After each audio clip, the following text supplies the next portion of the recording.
Once upon a time in a small village called Umuroko, there lived a young man named Mazi. He shared a tiny, old hut with his mother, the same humble dwelling his father had left behind when he passed away. Mazi and his mother were poor. Each day, Mazi would journey to the marketplace to sell his handcrafted beads.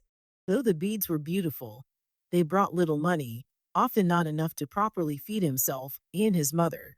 While Mazi's childhood friends had grown into wealthy men with grand houses, wives, and children, Mazi remained in poverty, still living in the tiny hut, and still alone. His friends, now busy with their prosperous lives, no longer visited him. Every morning, Mazi would don his worn clothes and walk to the market, hoping that someday his circumstances would improve. But day after day, nothing changed.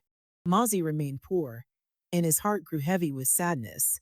One bright morning, as Mazi walked to the market with a large basket of beads balanced on his head, he was lost in thought about how he might earn enough to feed his mother and himself. The road was dusty, and Mazi, distracted by his worries, failed to notice a large stone in his path. His foot struck the stone, and he tumbled to the ground. His basket flew from his head, scattering beads everywhere. Villagers nearby witnessed his fall, but instead of offering help, they began to laugh and point. "Look at him," one woman jeered, "still selling beads like a woman while all his peers have become rich. He's poor and wretched." Humiliation burned Matzi's face as he quickly gathered his beads. The more he collected, the louder the villagers laughed. Each cruel word felt like a stone weighing down his heart. When he finally replaced all the beads in his basket, he hung his head and continued to the market. The laughter and mockery played in his mind throughout the day. Even at his market stall, the embarrassment and sadness clung to him. He couldn't smile or speak to anyone. The sun set, but the darkness in Matzi's heart remained. Mazi struggled to make ends meet with his bead sales. When his earnings weren't enough to feed himself and his mother, he would borrow money from other villagers. One day, Mazi borrowed from his friend Ki, a man who prized money above all else and had little patience for debtors. Mazi promised to repay him within a few days, but when the time came, he couldn't gather enough money. Early one morning, before the marketplace had fully awakened, Ki stormed to Mazi's stall. "Mazi, where is my money? Pay me now," he shouted, his voice carrying through the entire market for all to hear. Mazi, who had just begun arranging his beads, saw Ki and knew he was in trouble. "Please give me more time," Mazi begged. "I promise I'll pay you soon." But Ki's anger was too great. He slapped Mazi hard across the face, the sound echoing through the market. The watching traders were shocked at the sight of Mazi's helplessness and pain. A few kind-hearted merchants approached and offered Mazi enough money to repay his debt. Though grateful, Mazi felt diminished and ashamed. After paying Ki, he sat quietly at his stall, his spirits crushed by the public humiliation.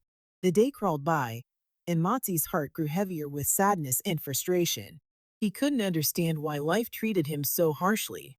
That evening, he returned home feeling more hopeless than ever before. Mazi had reached his breaking point. Tired of poverty and disrespect, he decided to visit his childhood friend Nidu, who had become wealthy and respected in the village. Mazi hoped Nidu might help him change his fortune. With nervous steps, Mazi approached Nidu's grand house and knocked on the door. When Nidu saw Mazi standing there in worn clothes and dusty shoes, he didn't even offer a handshake. "I don't want your poverty to rub off on me," Nidu said coldly. Swallowing his pride, Mazi explained why he had come. "Nidu, I want to be rich like you. I'm tired of being poor. Please help me." Nidu studied Mazi for a moment. "If you're truly ready to do anything, I can help you," he said gravely. "But remember, no one should ever know where your money comes from." A chill ran down Mazi's spine at these words, but desperation drove him forward. Nidu reached into his pocket, pulled out some money, and handed it to Mazi. "This is just the beginning," Nidu warned. "But be careful, Mazi. Once you start, there's no turning back." Taking the money with both excitement and fear, Mazi thanked Nidu and left, wondering what path he had just stepped onto. Mazi was overjoyed with Nidu's gift. He rushed to the market and purchased more food than he had ever bought before. That evening, He prepared a feast the likes of which he and his mother hadn't enjoyed in years. As they sat down to eat, his mother looked at the abundant food with surprise. "My son, where did you get the money for all this?" she asked. Not wanting to reveal the truth, Mazi lied. "The gods of our land have smiled on me, Mama," he said with a smile. "They have blessed me." His mother nodded slowly, her eyes showing concern. "Be careful, my son," she cautioned, but Mazi was too excited to heed her warning. A few days later, Mazi returned to Nidu's house, eager to learn what came next. Nidu took him to visit the chief priest, a man known for his mysterious powers. The priest examined Mazi with piercing eyes. "I see a bright future for you," he declared, "but you must be ready to do what it takes." "I'm ready," Mazi affirmed, determination overriding his fear. The priest instructed Mazi to bring 2 white cockerels for a ritual that would begin his journey to wealth. Mazi quickly acquired the birds and brought them to the priest, who performed a ceremony in the dead of night amid smoke and strange incantations. The next morning, Mazi woke to find 2 bundles of money beside his bed, just as the priest had promised. His heart raced with joy at the sight of more money than he had ever possessed. With gratitude to the gods, he began planning how to expand his business and transform his life. For the first time in ages, Mazi went to the market with a light heart, believing he was finally on the path to prosperity like his friend Nidu. Yet deep down, he sensed this was merely the beginning of something much larger and potentially more dangerous than he could imagine. Overjoyed with his newfound wealth, Mazi hurried back to the chief priest's shrine to share the good news. The priest was waiting for him, but instead of sharing Mazi's excitement, he fixed him with a solemn gaze. "This is only the beginning, Mazi," the priest said gravely. "If you want to become truly rich, there is one more sacrifice you must make." Mazi's heart missed a beat. He had expected something simple, but the priest's next words turned his excitement to terror. "You must bring me the heart of someone who shares your blood," the priest declared, his voice as cold as the night. Mazi's eyes widened in shock. "But I have no relatives, no brothers or sisters," he protested, desperately searching for an escape from this horrific demand. The priest's gaze remained unwavering. "You have your mother," he stated quietly, "the one who shares your blood. You have 3 days to decide, Mazi. If you do not bring the heart, you will either die or go mad. The choice is yours." Mazi's world crumbled around him. His mother was the only person who had ever truly cared for him, and now he was being asked to commit an unthinkable act. The priest's ultimatum echoed in his mind as he trudged home, his feet heavy with dread. 3 days. That was all he had to make the most difficult decision of his life. When he reached his small hut, he saw his mother waiting with a warm meal, her face full of love and concern. But Mazi couldn't meet her eyes, the weight of his choice pressing down like a massive stone. He knew that nothing would ever be the same again. Trapped in his impossible situation, Mazi was consumed by fear and confusion. The thought of harming his mother haunted him like a dark cloud, but the prospect of death or madness terrified him equally. That night, sleep eluded him. He tossed and turned, his mind racing with horrible thoughts. "How can I do this to my own mother?" he whispered, tears welling in his eyes. But the chief priest's warning continued to echo. "You have 3 days, Mazi. If you do not bring the heart, you will either die or go mad." During the day, Mazi tried to appear normal, but his inner turmoil was evident. His mother noticed his distress. "My son, you seem troubled. What is bothering you?" she asked gently. Unable to reveal the truth, Mazi shook his head. "It's nothing, Mama. I'm just tired." But it wasn't mere fatigue. It was the burden of an impossible choice. For 2 days, Mazi lived in profound fear and sadness. He barely ate and couldn't bring himself to smile. Time seemed to crawl as the chief priest's deadline loomed over him like a shadow. Mazi spent his time alone, wrestling with his choice, his life or his mother's. The thought of losing her tore at his soul, but the fear of his own demise or descent into madness was equally powerful. As the second day ended, Mazi felt trapped with no escape. He knew that whichever path he chose, there would be no return. The fear of what awaited him filled his heart, and he wished desperately that he could awaken from this nightmare. But the night was dark, and soon he would have to decide. The third day arrived, bringing with it a decision Mazi never thought he would make. As the sun began to rise, casting a pale light over the village, Mazi's heart pounded in his chest. His hands trembled as he picked up the machete, his mind a tempest of fear, guilt, and desperation. Moving silently through their small hut, Mazi entered his mother's room. She slept peacefully, her face serene. Mazi stood frozen for a moment, his heart breaking at the sight. But the chief priest's words echoed in his mind. If you do not bring the heart, you will either die or go mad. With a heavy heart, Mazi raised the machete. Tears streamed down his face as he struck his mother, the woman who had always cared for him, who had always loved him. The room fell silent save for Mazi's sobs. He couldn't believe what he had done, but there was no going back. With trembling hands, he took his mother's heart and placed it in a calabash. Numb, as if trapped in a terrible dream, Mazi told himself, "This is what makes me a man. I had no choice." Carrying the calabash, Mazi ran to the chief priest's shrine, his clothes stained with his mother's blood, his heart pounding with fear and regret.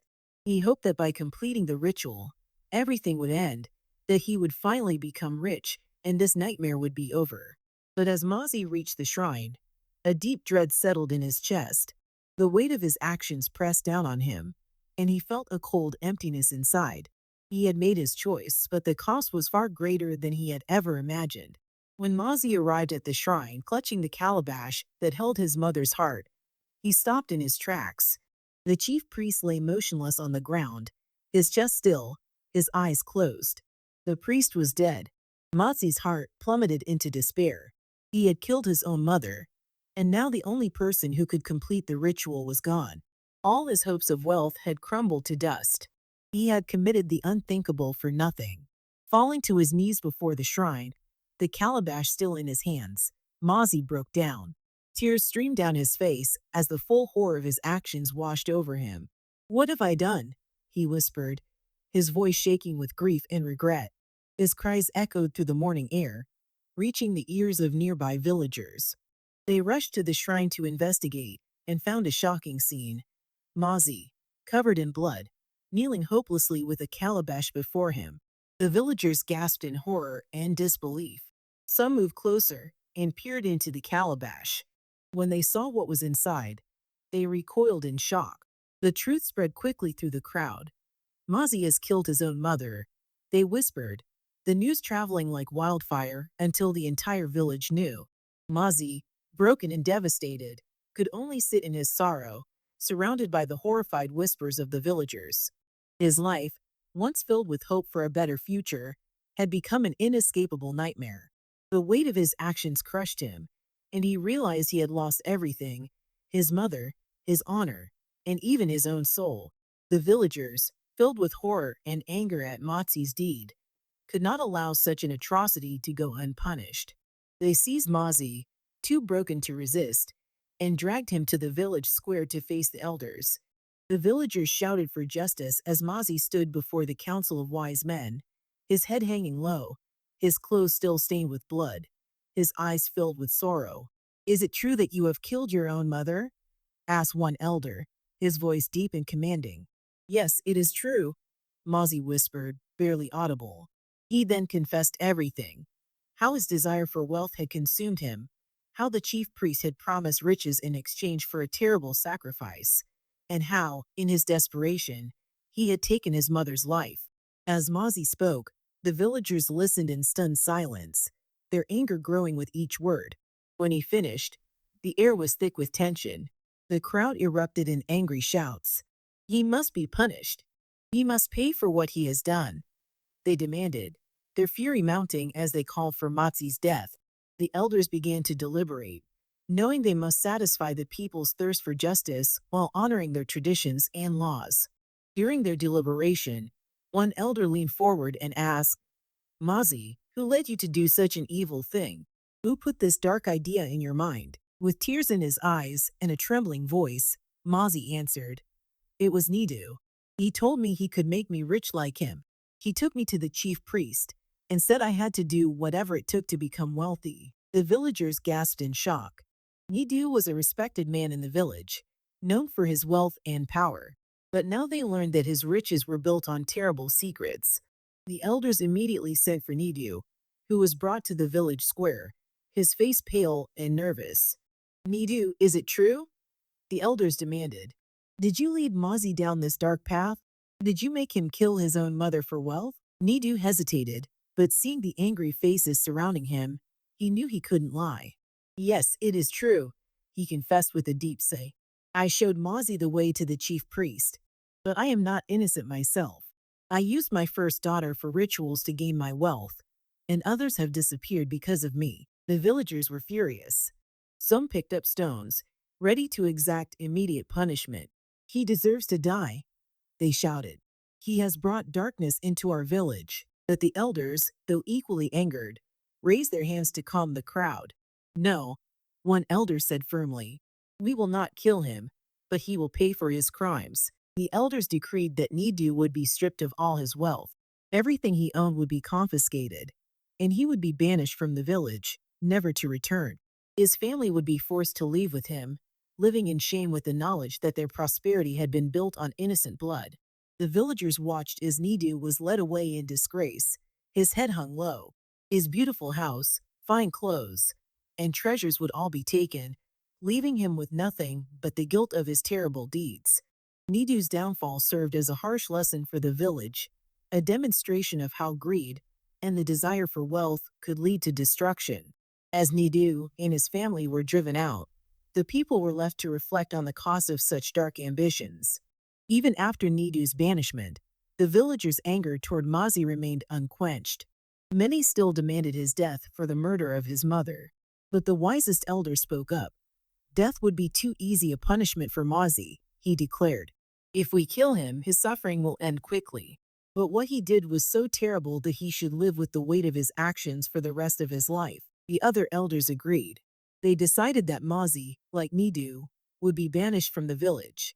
But instead of sending him to another community, they would exile him deep into the forest, where he would be alone with his pain and regret, with no comfort and no forgiveness. The villagers watched as Mazi was taken to the edge of the forest, his head bowed and his face filled with sorrow. He knew he would never see his village again, never feel the warmth of human companionship. He was alone, lost in the darkness that his greed had created. After Mazi's banishment, the villagers buried his mother with great respect. She was laid to rest with prayers and tears, and the people vowed never to forget what had happened. To prevent such a tragedy from recurring, the elders established a new law. Anyone wishing to consult the chief priest must first go through the king. The shrine would no longer be a place where people could seek wealth through dark means. With this new law in place, peace slowly returned to the village. Life resumed its normal rhythms, but the story of Mazi and his mother became a lesson that no one would forget. Parents told the tale to their children, and elders reminded the young of the dangers of greed and envy. Mazi's story became a warning. When you let greed consume your heart, it can destroy everything you hold dear, and in the end, the price of such greed is more than anyone can bear. The tale of Mazi teaches us that wealth gained through evil means brings only suffering and destruction.